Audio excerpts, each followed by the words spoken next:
चिंचणी पंचायत समिती गणातून महेश पाटील यांचा अपक्ष उमेदवारी अर्ज. कुणाच्याही सांगण्यावरून नाही, निर्णय पूर्णपणे माझा. महेश पाटील यांचं स्पष्टीकरण.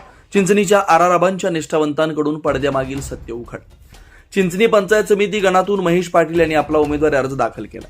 राष्ट्रवादी काँग्रेस शरद पवार गटाचे निष्ठावंत कार्यकर्ते म्हणून त्यांची ओळख असताना त्यांनी अपक्ष म्हणून अर्ज दाखल केल्यानं राजकीय वर्तुळात विविध चर्चांना उधाण आलंय. या पार्श्वभूमीवर महेश पाटील यांनी कुणाच्या तरी सांगण्यावरून उमेदवारी अर्ज दाखल केला नसल्याचं स्पष्ट केलं. ते म्हणाले, मी अपक्ष म्हणून निवडणूक लढवण्याचा निर्णय पूर्णपणे स्वतःच्या विचारातून आणि जनतेच्या आग्रहातून घेतला. कुणाच्याही दबावाखाली किंवा सांगण्यावरून मी हा अर्ज दाखल केलेला नाही. गेल्या अनेक वर्षापासून मी राष्ट्रवादी काँग्रेस शरद पवार गटाचा प्रामाणिक कार्यकर्ता.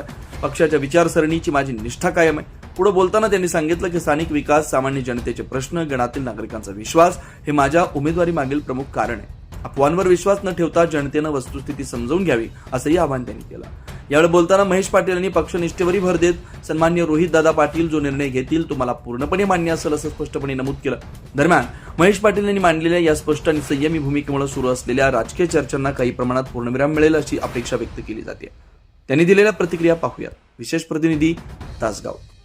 नमस्कार, मी महेश उत्तम पाटील, चिंचणी. मी राष्ट्रवादी शरद पवार गटाचा कार्यकर्ता असून मी अपक्ष अर्ज दाखल केलेला आहे. मी स्वइच्छेने अर्ज दाखल केलेला आहे. कुणाच्या सांगण्यावरून वगैरे अशी अफवा कोणी उठवू नये की मी स्वतः तो अर्ज भरलेला आहे. त्याचं कारण असं आहे की ग्रामपंचायतीच्या इलेक्शनच्या वेळेला की गावच्या नेत्यांनी मला थांबा, त्यावेळेला तुमचा परत विचार करतो असा शब्द दिला.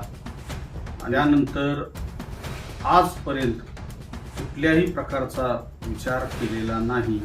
म्हणून मी पंचायत समितीला अपक्ष अर्ज, तिकीट मिळो अगर न मिळो म्हणून मी अपक्ष अर्ज भरलेला आहे. लढायचं ह्या हेतूनं, निवडणूक लढायची ह्या हेतूनं अर्ज दाखल केलेला आहे. आराराबांच्या सुरुवातीपासून आमचे वडील, आता दुसरी पिढी माझी महेश पाटील, रोहितदादांच्या पाठीमाग आजपर्यंत 40 वर्ष झालं पूर्ण त्यांच्या पाठीशी ठामपणे गावातून उभा आहे. ही बोलायची वेळ आलेली आहे की 40 वर्ष एकनिष्ठ राहिलेला कार्यकर्ता म्हणून की ज्या वेळेला अडचणी वेळ प्रसंगी 2014 साली आबांच्या इलेक्शनला की पोलिंग एजंट 2014 साली गावच्या नेत्यांना कोण पोलिंग एजंट कोण मिळत नव्हतं.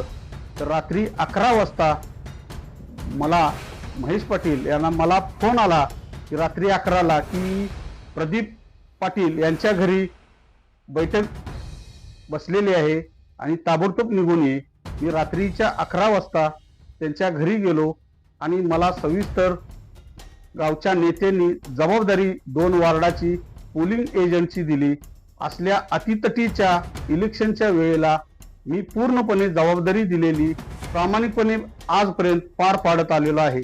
आता चालूच्या निवडणुकीच्या संदर्भात जे रोहितदादा निर्णय देतील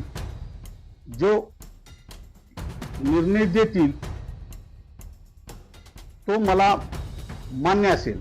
मी इथून पुढेही ठामपणे त्यांच्या घराशी एकनिष्ठ कार्यकर्ता म्हणून पाठीमागे ठामपणे राहीन.